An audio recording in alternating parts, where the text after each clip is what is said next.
Don't forget to click that subscribe and bell icon to receive a notification each time I upload a new video.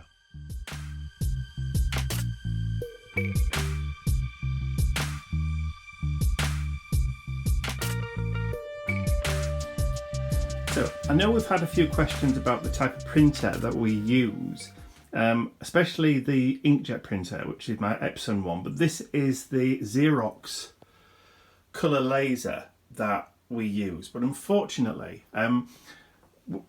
it's been put to work so much over the past few months that it actually broke. This is the new one. The old one's there. So... yeah, unfortunately that one went kaputting. So we had to do an emergency purchase. So we've had to buy a replacement. But we couldn't buy a bigger one because we haven't got the room for it. We've no footprint for it in our little workroom now. So it had to be the same size as the old one. So we've had to just go for the same model. But hopefully, fingers crossed, this one is behaving itself. So it's Saturday morning, the 13th of February, so it's Valentine's Day tomorrow. Mum and Dad are here, so they're downstairs having their breakfast, having cups of tea, and Mr.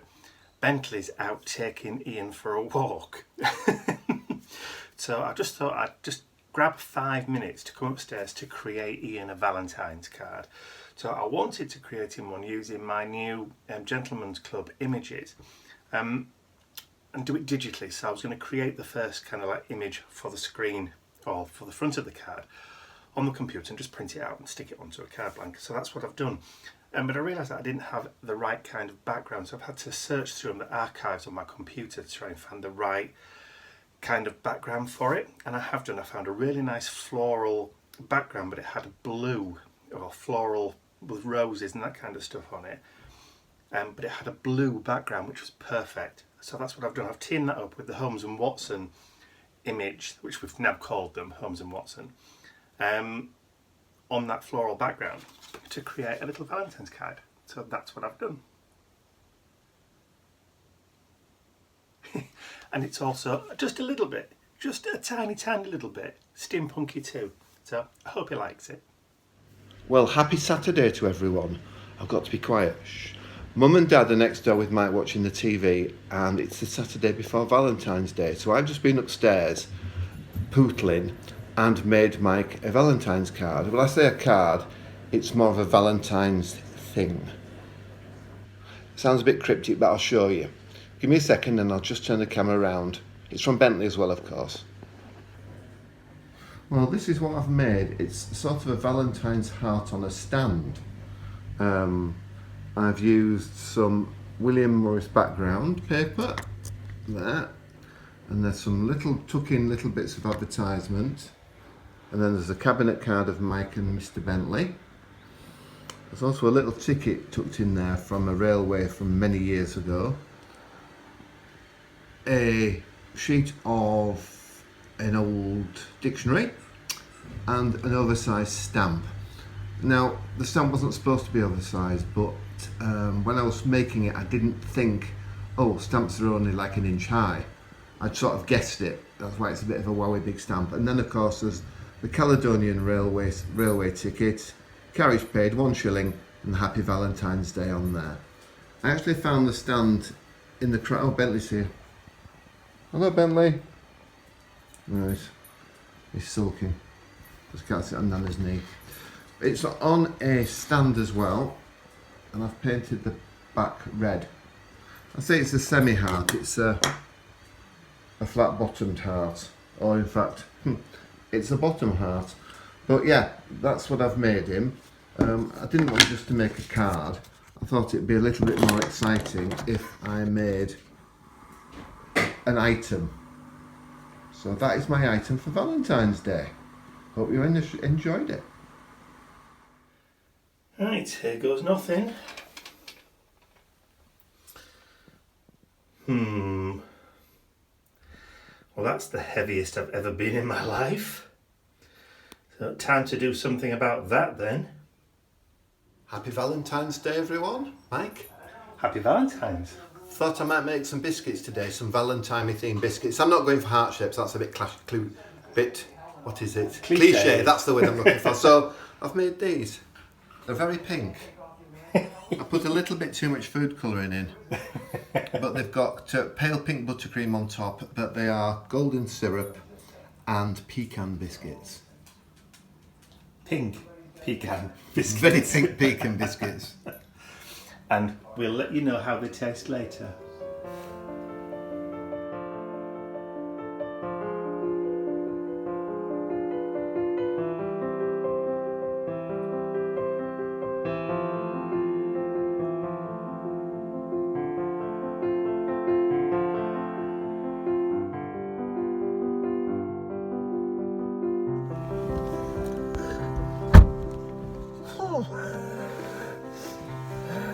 So that's what, the first time out since Christmas. And the sun's come out as well. God, I'm absolutely roasting. Don't need that scarf on. The sun is really bright and beautiful today, isn't it? It is. Let's see if that sky over there.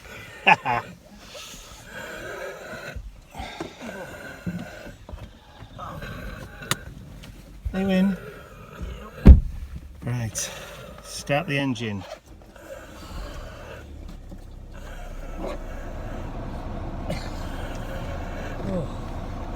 Taxi to runway, doors to manual.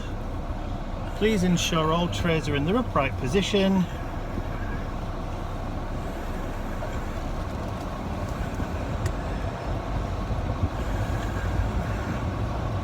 Engage.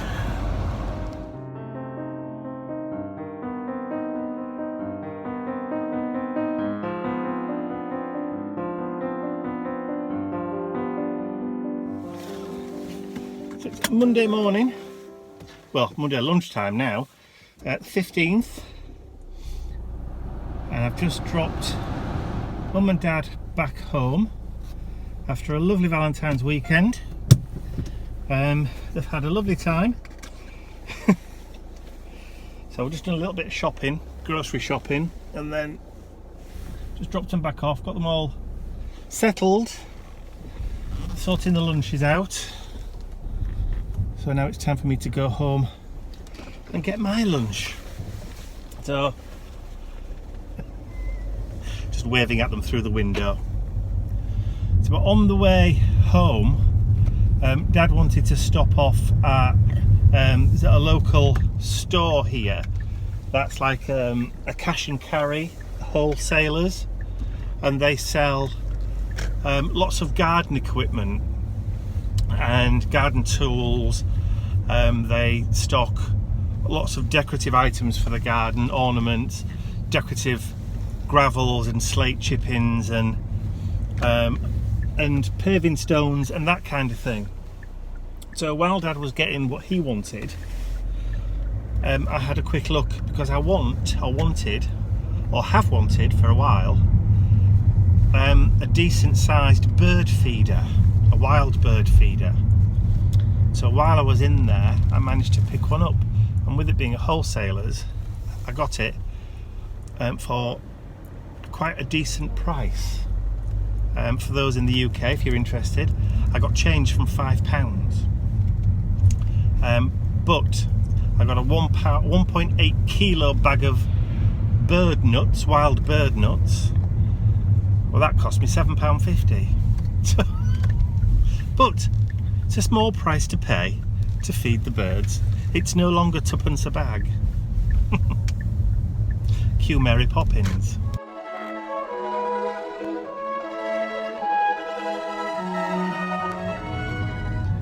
So, as you can tell with the bleached outside of my face, it's a beautiful, bright, sunny day today.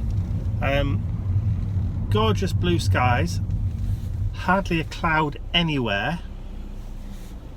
I'm hoping that if the weather stays like this for the rest of the week, I might be able to get out into the garden, do a bit of weeding, and maybe get the shed painted.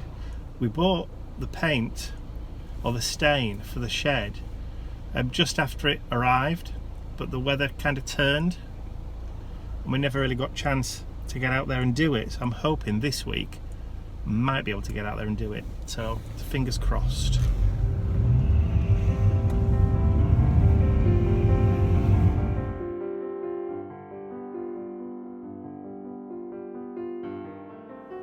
So I got Ian to take the bird feeder out.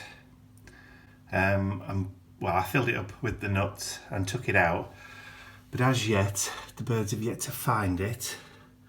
So it can still be seen from the house, but it's far enough away not to disturb them if they're eating. So hopefully I shall report back what we've seen once they've found it.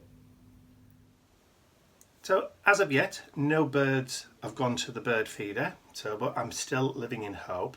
And ever since I mentioned doing, getting out to the garden and painting the shed, it's done nothing but rain. Today's the first day that it's actually stopped raining enough to even consider getting out there, but it's still a bit too damp. We've had a little bit of wind over the last couple of days, but today there's some really weird kind of like cloud formations out there, and I'll show you in a second exactly what I'm talking about. Not kind of apparent when you're just looking out the window quickly, but when you do a time lapse you get to see the strangeness of these cloud formations.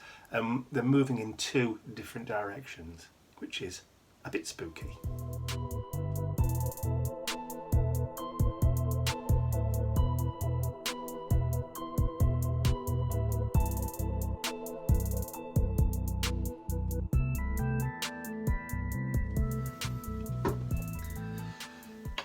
So the postman's just been and delivered a little packet of Happy Mail from a lady called Dawn, who lives in a lovely place called Tony Pandy in Midglamorgan in Wales. And Dawn has sent us a little random act of kindness.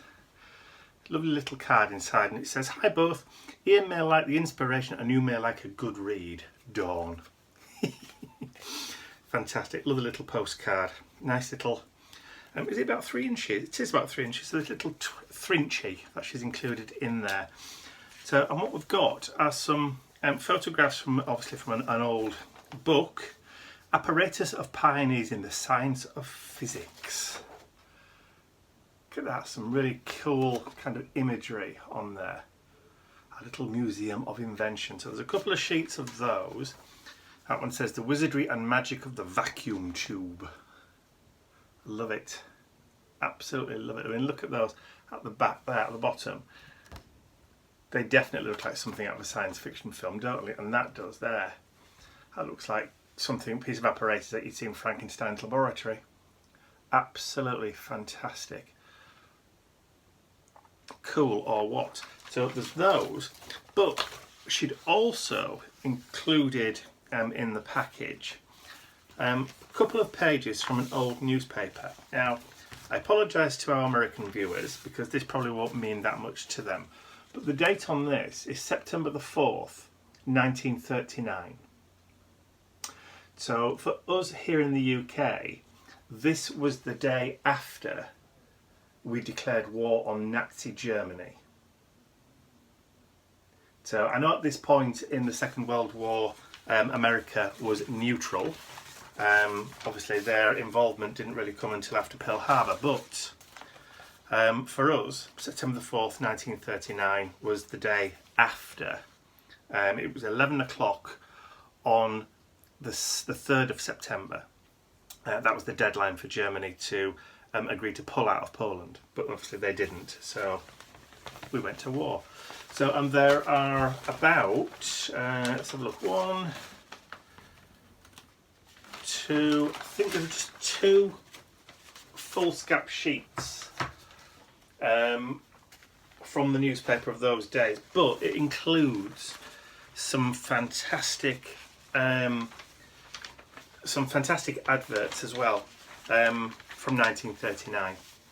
There's some great photographs of what's been going on, like kids playing in the sea, so life goes on as normal. There's also pictures of, what's this one? pictures of people coming and going from the Foreign Office, but also, you know, life goes on as war begins. People getting married, the soldier stood looking at the clock, look at 11 o'clock. Just a fantastic record of a historic event. But like I said, there's also some fantastic adverts on there as well. So this is an old advert for whiskey, black and white Scotch whiskey. Obviously you've got your Scottie and your Westie, Scottish Terrier, West Highland Terrier, one black, one white, advertising for whiskey, but there's also other stuff in there as well. Super creamy, super cleansing Creamex shampoo and Sure Shield fruit laxatives. Don't really need any of those, but there are all sorts of lovely little adverts and that kind of stuff in the bottom. Even one for Bertie Bassett's sweets down there, look. Bassett's licorice all sorts, a British staple for years and years and years. I think everybody's grown up eating Bertie Bassett's licorice all sorts. So Dawn, thank you so much for those. Don't think I'd have the heart to actually cut it up. Maybe scan some of the pages, but I certainly wouldn't have the heart to cut it up. That's what I'd call a bit of a keeper.